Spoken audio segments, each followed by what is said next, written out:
Right, everybody, welcome to part three, the final installment on this discussion of the income tax enslavement. Pretty much covered this issue already, but let's go into it in some more detail. The claim is often made that the law requires everyone to join Social Security and to pay their Social Security tax, and that no one could possibly opt out of the system. This is perhaps the biggest lie of all. Walter E. Williams, distinguished former professor of economics at the George Mason University, had this to say on the matter. All we have to do now is to inform the public that the payment of Social Security taxes is voluntary and watch the mass exodus. The truth is, if they left your money alone and weren't sucking, your Social Security tax or your income tax out of your check, you could save effectively, much more effectively, for your own retirement plan, right?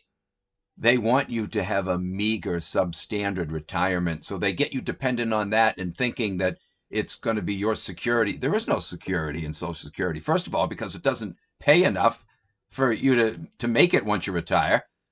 I have an aunt who taught her whole life, and recently her rent was jacked up to the point where she couldn't afford it anymore, and now she's living with my brother. She can't afford a place of her own. He happens to have, an extra room to accommodate her, but, it's a major inconvenience for him and for her. It sucks on both ends because apartments are just out of her reach. Her pension isn't enough, But not only is Social Security not secure because it doesn't pay you a livable pension, but it's not secure because it's here today, gone tomorrow, right? Social Security is not secure.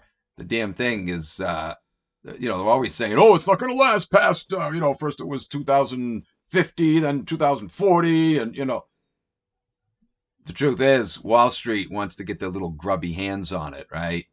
It's just a matter of time. Remember Bush Jr.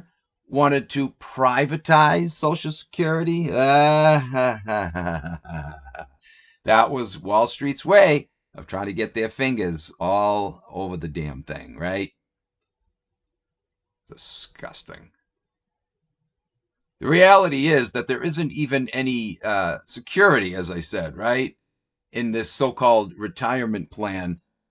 The funds have been basically already essentially depleted, right? It's just propped up mostly by loans from the Federal Reserve, like everything else, right? All government functions, all government programs, you don't fund it directly with your taxes. It's through Federal Reserve loans. Notice what the former commissioner of Social Security, Dorcas Hardy, said in the December 1995 issue of Reader's Digest. He said, there is no prospect that today's younger workers will ever receive all of the Social Security and Medicare benefits currently promised to them. There's no prospect, he said, that they'll ever receive all of it, or maybe even any of it. He was saying this back in 95, right? Because he knew the thing was dwindling away. It was designed for that. They first wanted to get you dependent on it, and then later, take it away, right? Repulsive, man. The whole thing is a setup, folks. Well, I'm speaking to the choir here, but it just amazes me that so many people don't see this. They put their trust in things like this, and there's nothing secure about it, nothing to base trust on. Can't trust the government across the board now, can you?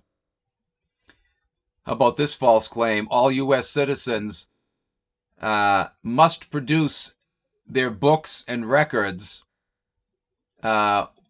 when summoned to appear before the IRS for an audit. That isn't true either. On July 28th, 1969, Judge Cummings of the Seventh Circuit Court of Appeals stated in the case of U.S. versus Dickerson, he said only the rare taxpayer would be likely to know that he could refuse to produce his records to IRS agents.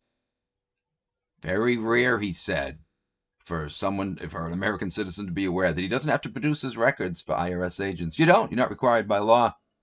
He went on to say, who would believe the ironic truth that the cooperative taxpayer faces much a worse fate than the individual who relies upon his constitutional rights?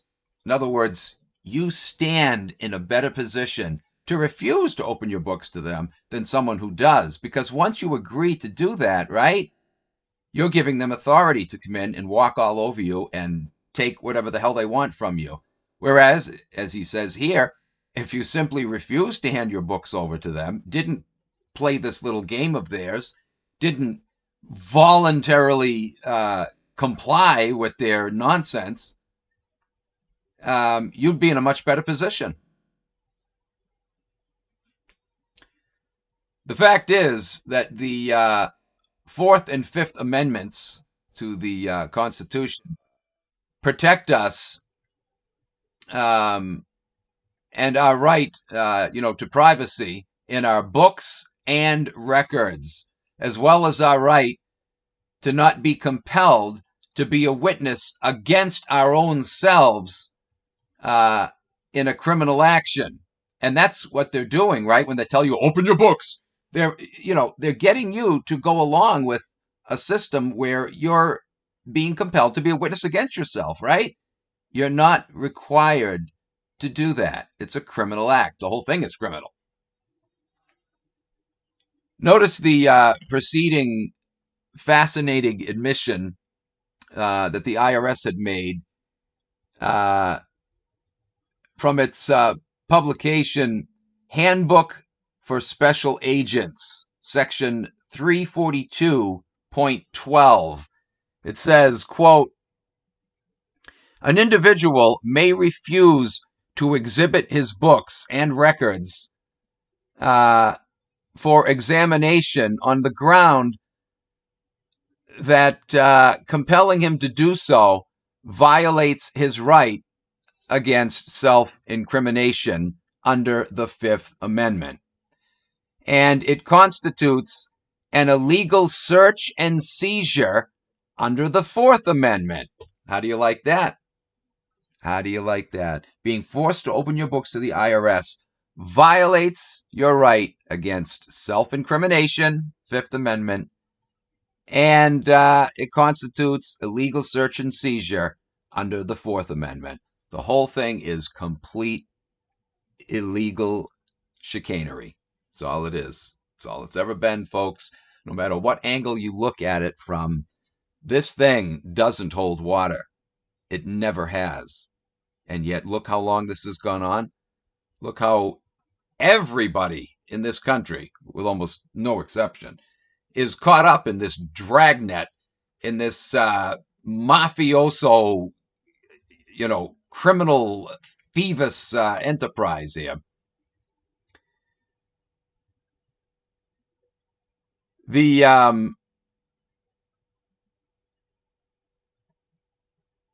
Let's see here. I lost my place in my notes. Oh, here we go. Here's another lie that's popularly believed by most people. The IRS has the lawful authority to press criminal charges against a U.S. citizen who refuses to pay the income tax. Again, not true. Absolute lie. The Internal Revenue Manual, Chapter 1100, titled Organization and Staffing, states in section 1132.75, and I quote, "The Criminal Investigation Division enforces the criminal statute applicable to income, state, gift, employment, and excise tax laws, other than those accepted in IRM, Internal Revenue Manual 1112.51, involving United States citizens residing in foreign countries and non-resident aliens subject to federal income tax filing requirements, which would be those who have foreign source income, as I stated in a previous video. But if you are living and working in the United States, you're not liable for the income tax, period. So the IRS manual itself actually reveals this. When you take the time to carefully look it over, which many people never do, right? Their own documents attest, though, that the damn thing is not legitimate. It's not legal. You're not obliged to abide by any of this garbage. And yet, look how many people do it, and look how long this has been going on, right? Look how they get away with it. Let's look at some interesting notable quotes. Former Lieutenant Colonel Archibald E. Roberts of the U.S. Army and director of the Committee to Restore the Constitution, testifying before a joint committee of the Wisconsin State Legislature, made these remarks. He said, "The most secret knowledge, a science which outdates history, is the science of control over the people, as well as governments and civilizations.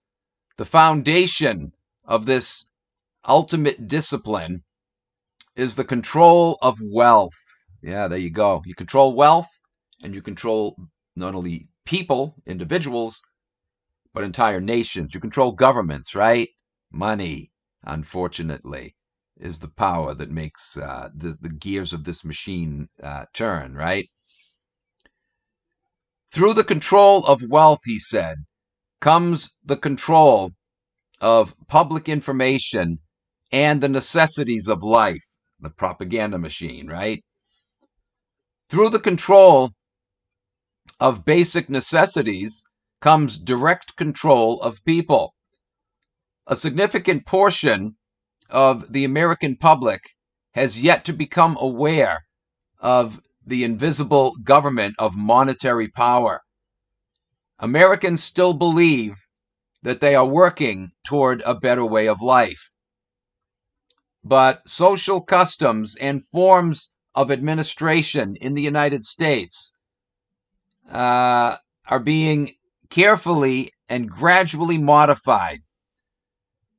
The change from one type of culture to another is thus accomplished without arousing serious public challenge." In other words, yeah, they're doing this, taking control of everything subtly from behind the scenes, the power of money, not through army tanks and bombs, through the power of money, manipulating everything slowly, gradually, so that people don't perceive that the takeover is taking place. "The stark truth is," he said, "that America is now passing from a constitutional republic into a totalitarian world government." Yeah, he was absolutely right. Look what James Madison said along this line.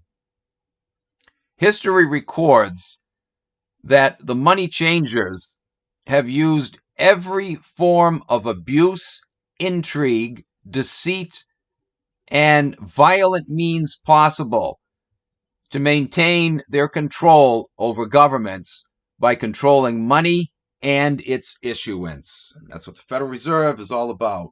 They don't print the money, but they certainly control the printing of the money, don't they? They call the Treasury, print up X amount, boom, and there it is. Legalized counterfeit. That's all our money is, folks. Literally, legalized counterfeit currency. I'm not a fan of Napoleon Bonaparte. And by the way, I want to be doing a series fairly soon on the French Revolution and then, Napoleon and what a Zio ass-kissing scumbag he was. I wanted to coincide it with the release of the recent Napoleon film. Didn't work out that way, but I do plan on doing that. Probably not till after the holidays. That with a whole lot of other things I've been wanting to get to. But anyways, as I'll demonstrate, Napoleon was nobody to respect. He was a scumbag, but nevertheless, he made a good statement here that I want to read now. When a government, he said, is dependent upon bankers for money, they, and not the leaders of the government, control the situation, since the hand that gives is above the hand that takes. Money has no motherland. Financiers are without patriotism and without decency. Their sole object is gain. Absolutely. Turns out he was a big Zio kiss-up himself, but, that's how it works, right? Just like Winston Churchill, what he said about Jews running the world and they were behind the Bolshevik Revolution and that their aim is world domination. It's all true. Great statement, commendable, worth quoting, but he was one of their biggest tramps, right? Anyway, here's another interesting quote. Taylor Caldwell, a novelist, stated was quoted in the New American, May 1st, 1995 edition. I used to really be into the John Birch Society years ago. They did put out some good stuff. I love their exposures on the UN, I probably learned more about the UN from reading their literature than any other source. But then, of course, I parted ways with it as time went on. You know how that works, right? Just like I was big on Alex Jones early on and then started waking up to the fact that he was a phony. Anyway, here's what he wrote. Little wonder that the elite hated the middle class, which challenged them, excuse me, in the name of God-given liberty. And little wonder that this hatred grew deeper as the middle class became stronger and imposed restrictions through which all the people, including the most humble, had the right to rule their own lives and keep the greater part of what they earn for themselves. Did you catch that? It's what the IRS is all about undoing, isn't it? Preventing the people from keeping the greater part of what they earn for themselves. The fact is they should keep all of it, right? All of it. None of it should be withheld. Withheld is just a cozy way of saying theft. Clearly, he went on to say, if the elite were to rule again, when did the elite ever stop ruling? The middle class had to be destroyed so despotism and the system of tribute could be returned, and grandeur and honor and immense riches of the elites assuming their monopoly rule over all the world, assuring their monopoly rule. So, yeah, he's acting like though there was a time when that didn't happen and, it was coming back or trying to come back. No, it never disappeared. It's always been the case, folks. Big money bags, big Zio money bags have always ruled the world. And this is what so many people have yet to recognize, right? It's always been this way, still is. As sleazy as our politicians are, they're not the problem. Oh, they're scum. They're certainly complicit, right? Complicit. But they don't come up with the rules. As sleazy as they are, if we removed the unclean hand from the glove and put our hand in there instead, this garbage government of ours would actually be doing our bidding. As sleazy as they are, right? Governments only bow to the ones they're afraid of. They're afraid, politicians are afraid of not getting money from the big banks, so they bow to their whim. If we remove that hand, they'd be afraid of us because we have them greatly outnumbered. Anyway, and no ruler wants to be unpopular. That's why they use propaganda, right? Anyway, Representative Ron Paul had this to say: the financial New World Order is the creation of an elite system of interconnected governments and bureaucrats which conspire to tax, regulate, and inflate the wealth held by the middle class. There we go again. He's pointing out that the middle class is the real target, isn't it? Always has been. There basically isn't a middle class anymore, right? You have what's called the working poor and the ultra rich, and there's really no middleman anymore. They're gone, right? Essentially. It's always been their aim.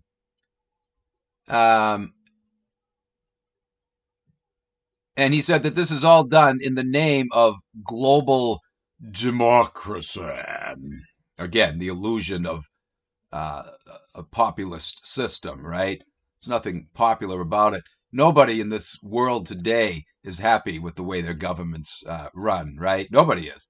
The entire world population is disgusted largely with the way their respective governments work. And why is that? Because they're all run by the same bastards, right? The problems we have in this country are the problems you have over in England. I was at my chiropractor today, and she was asking me, I told her, I do blog videos, and I've got listeners from, all over this country and from many other countries.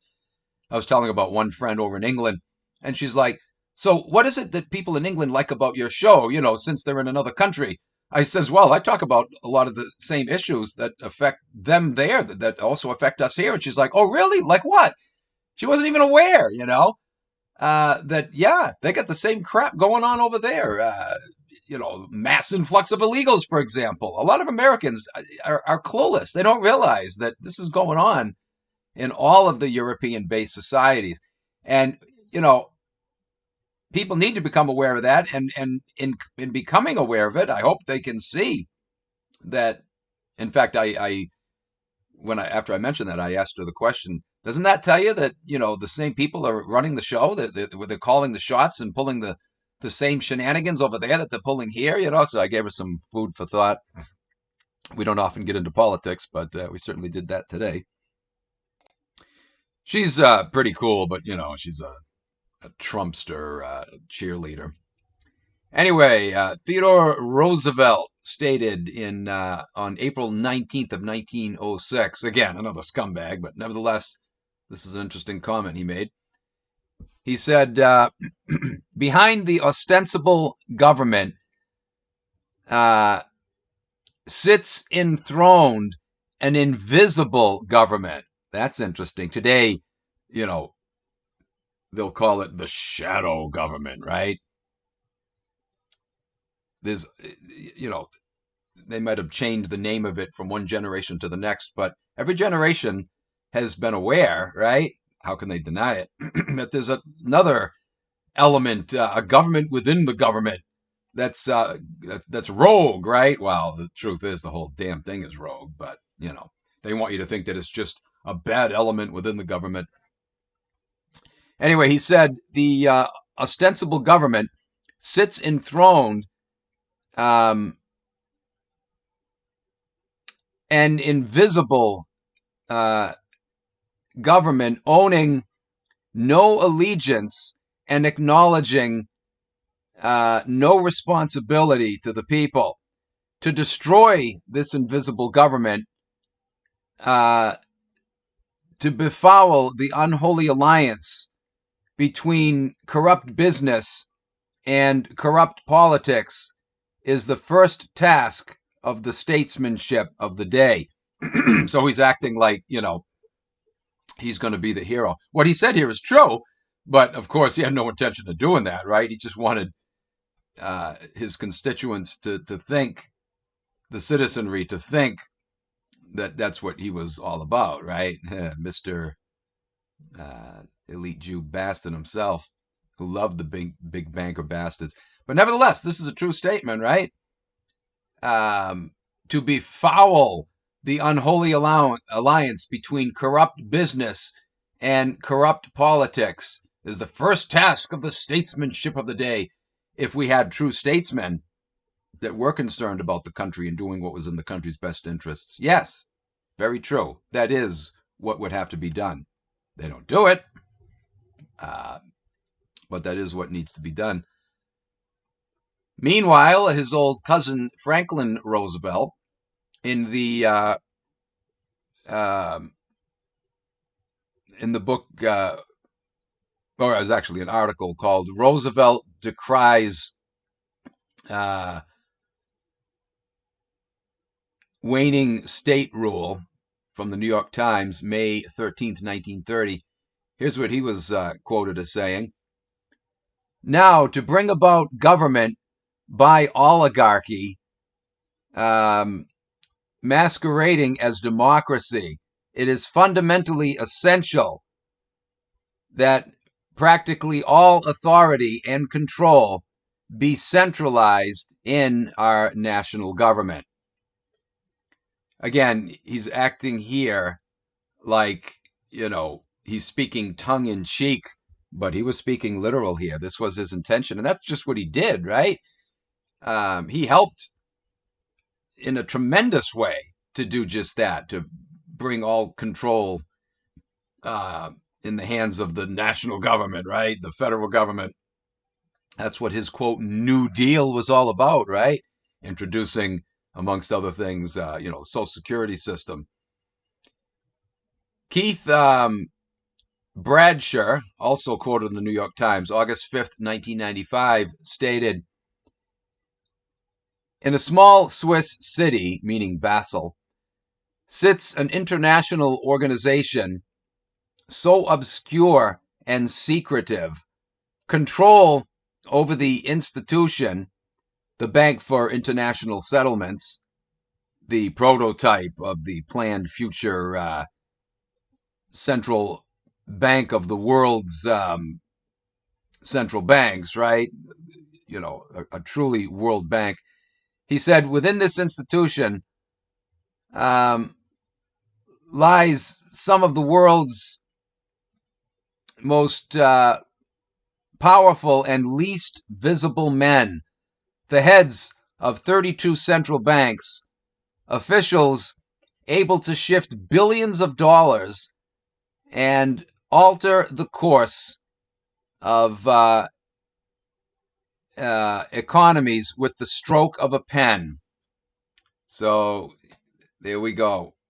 All of these quotes are talking about the tremendous power exerted by big money. These quotes span the whole gamut of, officials across the board, and span, several decades, right? All saying the same thing. This next one comes from Theodore Roszak, sounds like a Zio name, from America the Wise, published in 1998. He said something very similar. "Business elites who are working so fervently to transform the planet into a hard-charging global economy demand unquestioning obedience to the laws of the marketplace. To that end, they are committed to the manipulation of taste and the engineering of consensus." Right. Through propaganda, through commercials, right? They create a market for something that people don't even necessarily want or need, right? But they create the illusion through their propaganda commercials that this is something you just got to have. People wind up going out and buying things that they literally don't want or need, or otherwise wouldn't have wanted or thought they needed, except for the propaganda, right? They'll show, popular Hollywood stars or musicians or other entertainers, using the said product, endorsing it, and so that makes it look cool. So people go out and buy it. It's just outrageous. Notice how all these quotes, though, are saying the same thing, right? That big money, big business controls everything. Who do you think instigated the income tax, right? And who do you think profiteers off of it? The government doesn't profiteer off of it. Again, the government gets money from loans from the Federal Reserve. It's the bankster scum that run the Fed, right? The Zio pig bastard Jew bankers. They're the ones that profiteer off of this. They're lending out, don't forget, only 1/10 of what they have in reserve. I mean, they're lending out 10 times of what they have only 1/10 of in reserve. Lending out 10 times what they what they actually have. And that reserve is worthless paper money, right? It's not even, it doesn't even have any value to begin with. But they're lending out, having the Treasury print out 10 times what they actually have in paper reserve, and literally laughing all the way to the bank, flipping you the bill for all of this through the fraudulent income tax system. Wow, wow. Do you see why both of these things came about at roughly the same time? The same year, anyway, within a few months of each other. The 16th so-called income tax amendment, soon after followed by the Federal Reserve in December of that same year, 1913. Both of them were introduced the same year because that was the system that was going to be used to fund World War I once they got us into it. And then, of course, later World War II. That war wouldn't have got off the ground. They couldn't have had us sucked into that war without the Federal Reserve and the graduating income tax to fund the whole damn thing. The Federal Reserve to regulate the printing of the currency and, the fiat currency, and then the income tax to pay the bill, right? This quote ends off by saying, the last thing they, the big financiers, want is searching discussion of the meaning of life, its highest values, and ethical responsibilities. They don't want that.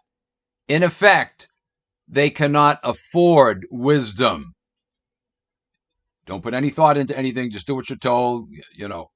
Let money dictate everything. And yeah, here we are. That's where we're at today. Montague Norman, in the meantime, former governor of the Bank of England from 1920 to 1940, had this to say: the hegemony of world finance should reign supreme over everyone, everywhere, as one whole supranational control mechanism. This is back in no later than 1944.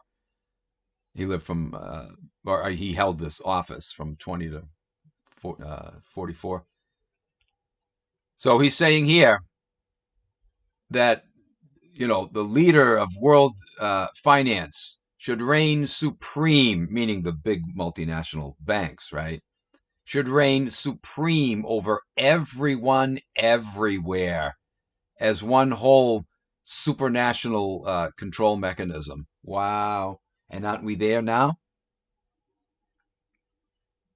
David Rockefeller, in his memoirs back in 2002, stated, for more than a century, ideological extremists at either end of the political spectrum have seized upon well-publicized incidents to attack the Rockefeller family for the inordinate influence that they claim we wield over American political and economic institutions, right? He's saying here, people have been complaining without warrant that the Rockefellers control the political and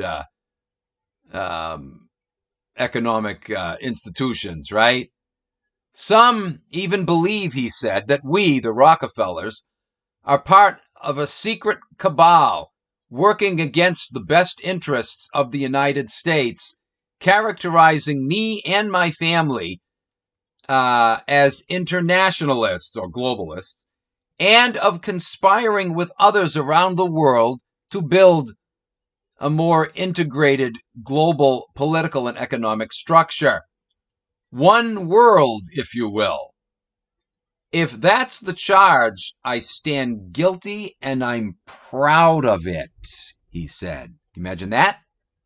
He acts like he's building up for a big defense or a big brushing off of these phony claims that we're after power and trying to set up world government. He's acting like he's building it up for those who make such claims. But in the end, he actually turns around and says, to those who make such claims, I plead guilty and I'm proud of it. He's admitting, yes, me and my family have been involved in these things. We have been capitalizing on every opportunity to grab more money and more power en route to world domination. I'm guilty of these things and I'm proud of it. There's grounds for arresting him as a treasonist right there, right? But is he worried about that? Or was he? Nope. He knew he could talk like that. No one was going to touch him. He ran the show, him and his criminal cabal buddies. Arnold Toynbee, former director of studies at the Royal Institute of International Affairs, which is the organization that later founded the Council on Foreign Relations in 1921, or early on, founded in 21. But Arnold Toynbee, who was the director of the Royal Institute from 1925 to 1955, 30-year period, made this remark. He said, in all developed countries, a new way of life, a severely regimented way, will have to be imposed by a ruthless authoritarian government, meaning a world government, right? In order for us to get away with our criminal activities and continue to rip people off, scam them, and run the show in our interest while screwing everybody else, we got to create a global, ruthless authoritarian system, a world government, right? Pay attention long enough, and you'll see these bastards dig their own graves and bury themselves in thereafter, right? Their own words condemn them. Their own words show you what they're after. And again, this is what blows my mind, that so many people are still in denial that there is, in fact, a conspiracy for world government, when the conspirators themselves don't deny it. They actually admit it. Thomas Jefferson once said, when all government, domestic and foreign, in little as in great things, shall be drawn to Washington as the center of all power, it will render powerless the checks provided of one government on another, the checks and balances, and will become as venal and oppressive as the government from which we separated, meaning the British Crown. Notice here, his warning was that, if we allow Washington to gain control centrally, we're going to be in a far more oppressive system than anything that, we fought against during the Revolutionary War. Yeah, absolutely. He was right, wasn't he? Remember the saying, absolute power corrupts absolutely. Well, look what we got. This government is constantly boasting that it's the most powerful government in the world, right? Nobody dares mess with the United States. Doesn't that tell you that it must be the most corrupt, since it has absolute power? Yeah, that's exactly what it is, isn't it? Jefferson also once stated, single acts of tyranny may be ascribed to the accidental opinion of a day, but a series of oppressions begun at a distinguished period and pursued unalterably through every change of ministers or presidents, too plainly prove a deliberate, systematical plan of reducing us to slavery. Yep. There you go. Single acts of tyranny may be ascribed to the accidental opinion of the day. It wasn't intended. Some tyrannical measures might be employed here and there, but they disappear, when the error is pointed out. But, he went on to say, a series of oppressions begun at a distinguished period and pursued unalterably through every change of ministers,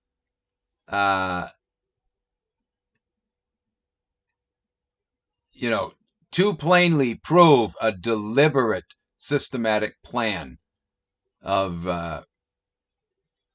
reducing us to slavery. And isn't that just what we have? Oppression at every turn, right? Nobody's happy with the way this government runs. Even the dumbest among us that might not know who's behind it and what the agenda is, blah, blah, blah. But almost anyone you talk to today, you ask them if they're happy with the way this government runs. No. Clearly, they can see the whole damn thing is corrupt to high hell, right? That it's actually working against them. And so, according to Jefferson, when you see all these signs of things breaking down, it's trying to clue you in on something, right? That there is a deliberate, systematical plan of reducing us to slavery. That's what's going on. Concentration of money and power at the top, so the few benefit because of the many. Parasite off of the many. Johann W. von Goethe, 1749 to 1832, made this remark: "None are more hopelessly enslaved than those who falsely believe that they are free." Ah, ha, ha, ha. Proud to be an American, or at least I know I'm free. Yeah, really? You think you're free? You are hopelessly enslaved if you think you're free in this country. Anyway, that just about wraps things up here. Before I end this discussion, though, I simply have got to quote this verse from Ezekiel 5, verse 2. Tell me if you can recognize a familiar pattern with this verse. Yahweh is speaking here. He says, "You shall burn with fire 1/3 in the midst of the city when the days of siege are finished. Then you shall take 1/3 and strike around it with the sword, and 1/3 you shall scatter in the wind. I will draw out a sword after them," says Yahweh. 3 times in this verse, he's talking about taking 1/3, 1/3, 1/3. Isn't that interesting? Because that just so happens to be the percentage that the mafioso IRS takes out of your check every week before you even get it, right? 1/3. And here you have 3 references in this one verse to taking 1/3. Do you suppose there's a connection? You suppose that's where they got this magic number 1/3 from?